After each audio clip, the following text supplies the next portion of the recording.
I'm sharing this little gift box today made with the Lots to Love box framelit dies. It's a very, very cute, very easy to put together box. It's a great size, and the ladies in class had been wanting to do a bit more with gift boxes, and I thought this would be a really wonderful chance for them to get to see how this box gets put together, but also a really nice way to show you guys. So I hope you enjoy the process. I've started with the big framelit, the box framelit, and I've got 2 pieces of thick white cardstock. So I've gone with thick. You could do the regular Whisper white card, but I chose to go with the thicker one to give the box a little bit more integrity. And I'm going to run that through together in the Big Shot. I've got my plate, my thin die adapter. My plates are a little bowed. I'm just going to position that in place.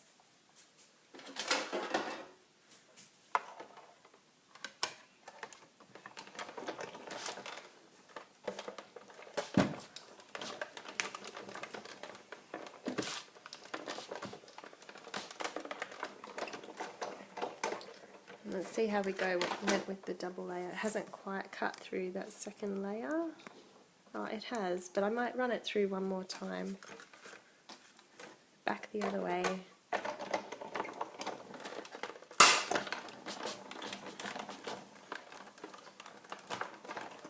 To get through those 2 thicker layers.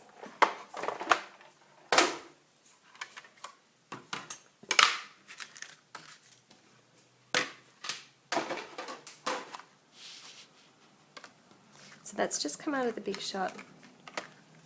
I rolled it through twice.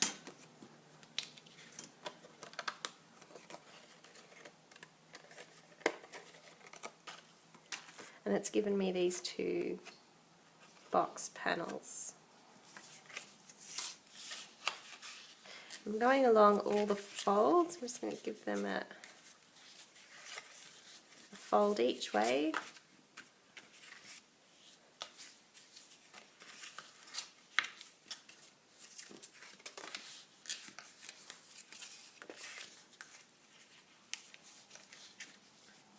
Well, this must have been the second one.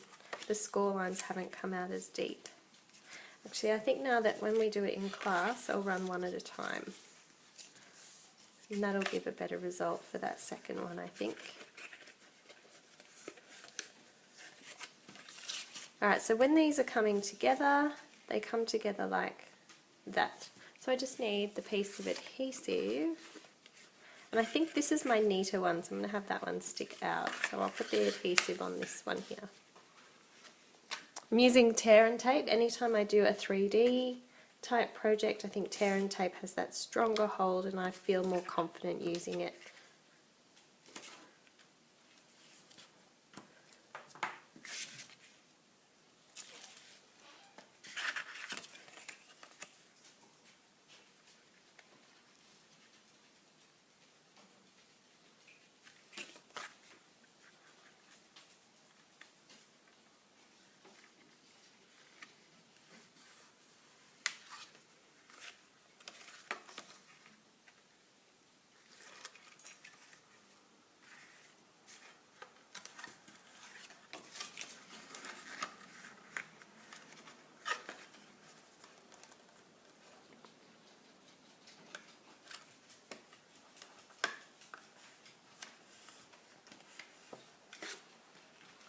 And that's it, very simply put together. So the top, I'll just make this one the bottom maybe. My dogs have just woken up. You can hear them tottering around. So that's the bottom. And this will be the top. So I've got a piece of this very lovely patterned paper from the Painted with Love specialty paper pack. Now you could go with so many different ways. I loved the soft corally tones in this one. My box is an Easter box, but you could make this for any reason. I might actually see how it comes together with the pattern this way.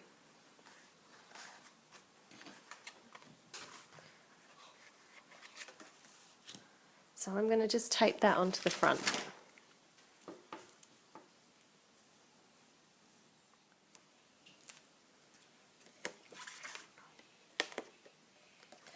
So I've cut that to be just the right size to sit on the top front there. I want it to push against this top and then border down below.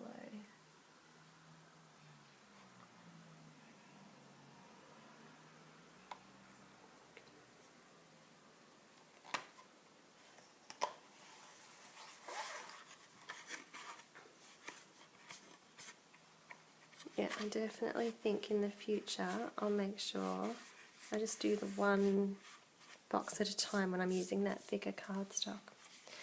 Alright, so I just want to create the little notch here. To do that, I've got my very small 1/2 inch punch. And I'm going about center. And I'm only coming in halfway-ish.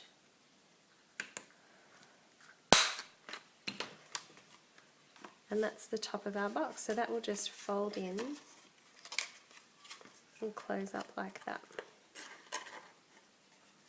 And now to embellish. So I will show you how I embellished one like this, but of course you can use anything in your stash to put your embellishments together.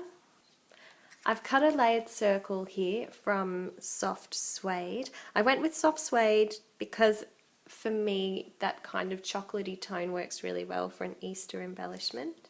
I've got my little doily and I've got a piece of this mini tinsel ribbon, and I've gone with the pink. It comes in the gold, so when you buy it you get both.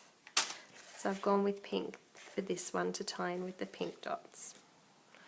So I'm going to attach this onto the project first, and I might actually just use a bit of sticky tape across the middle. Since it's all going to be hidden, I'm going to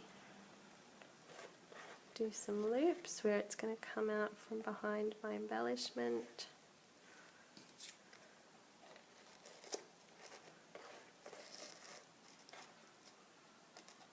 I'm about to sit a bit wider.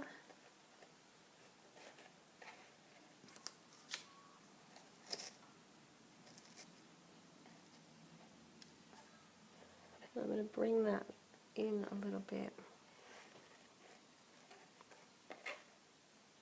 And I'm going to get a little bit of sticky tape. It's all going to be hidden.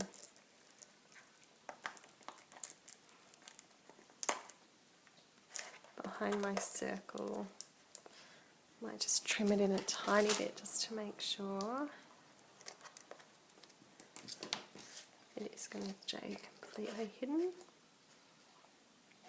There we go, so I've got some loops. It's quite a thick ribbon. I'm going to attach this little doily.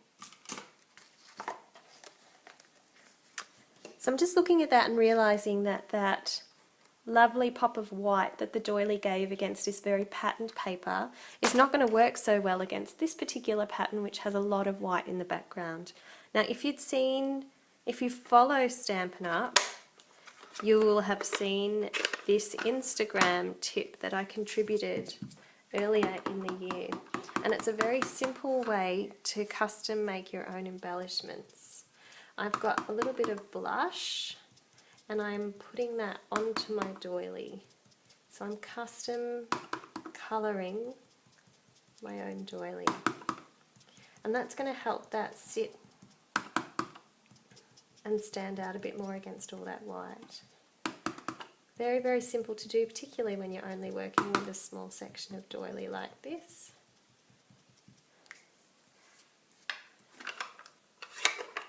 And let's see how that turns out. And that's just giving it that pop of colour and that softness, but helps it stand out from the white background. I'm just going to give it a little crinkle.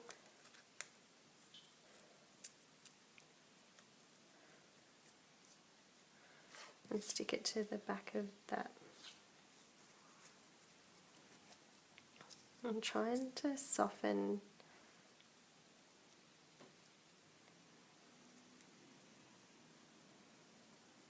those angles there. I'm going to just pop. I might do the embellishment first and then pop that on. Otherwise, what's going to happen is I'm going to get a very difficult time stamping on my circle there. So I've got my VersaMark pen. Now this is a retired stamp set. I didn't actually have a current bunny anywhere in my collection, but there are a few really cute bunnies at the moment in the occasions catalogue you could easily substitute for this little one. This is from the Made with Love stamp set that is currently retired. This particular image comes with the words on the side, so when I first did this I masked the sentiment off with some washi tape before I VersaMarked and stamped. But I'm going to do this card in class, and I thought it might be ideal to try using the VersaMarker watercolour pen, and that way I can avoid having to mask. We'll see if it works.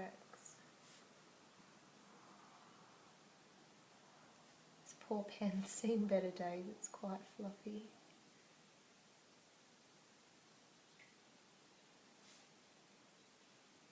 So let's see if that works as an alternative. I'm going over to the side. I don't know how strongly that's come up, but we'll see what happens when we add the powder. Right, so I've applied the powder and I've only tapped that very gently. So I've got a little bit of speckles around.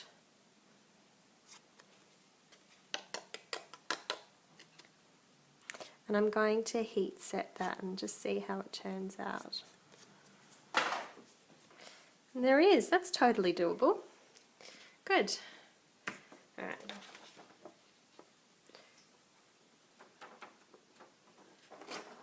Now to just soften him up a little bit, because he's quite stark like that against that soft suede, I've got my Aqua painter and I have the white craft ink.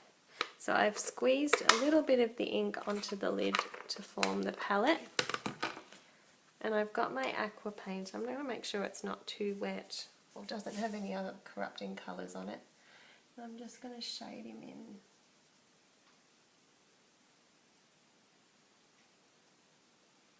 Just kind of going along the top and in from the sides here. A little bit heavier in his white fluffy tail and here in his ear. And a bit heavier again where his little cheeks are. I'll just tidy up that shading here.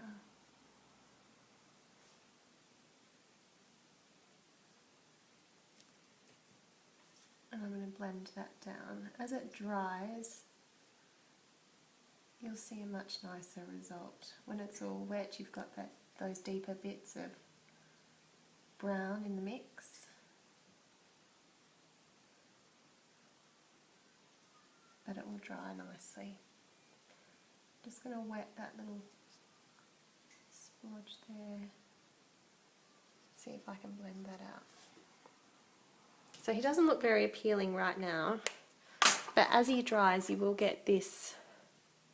See if I can get it to focus there. So as it dries, that's what it'll become, that really lovely soft shading on the bunny.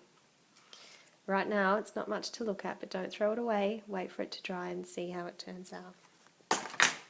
While we're waiting for it to dry, I'm going to attach that little bit of doily to the bottom, and I'm going to sit that over the top with Dimensionals.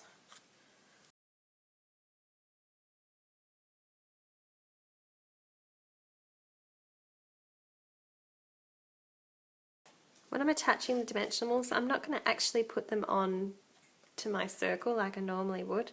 I'm going to attach them to the box because I want to make sure that I get it as flat as possible.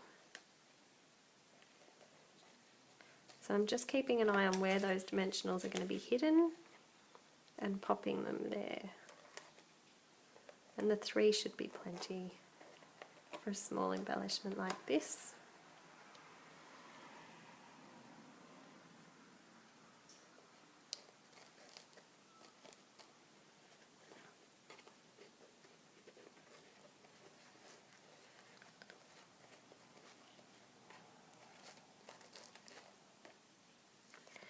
Alright, and the next step is now just to finish off with a sentiment. So I've got the ever versatile teeny tiny sentiments, and I'm going to use the little Happy Easter.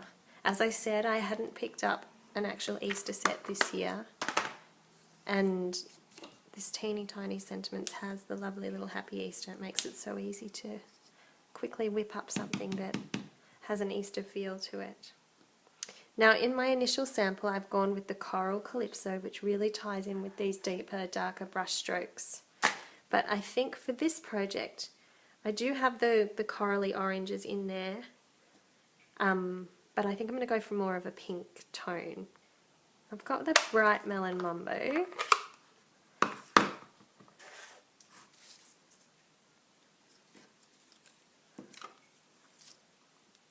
I'm going to cut it out with this punch, the classic label punch.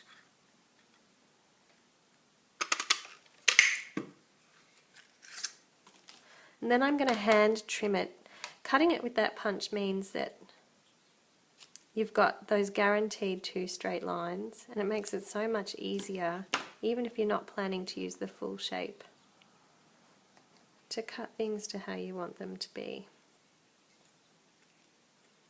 Cute. I like that. It's a good colour choice. I might even trim that a little further. Hand trimming it from here at this size is so much easier than if I tried to hand trim the whole thing myself without the help of the punch. So I'm just going to stick those into place. I'm sticking the word Easter down first, and then layering the happy over here on the top. And then we have it, a little Easter, Happy Easter gift box using the Lots to Love box framelits. Very cute, easy size. I think you could just easily grab some M&Ms or something and fill that up and make a really nice little gift. Alright, I hope you enjoyed that little gift box. Thank you.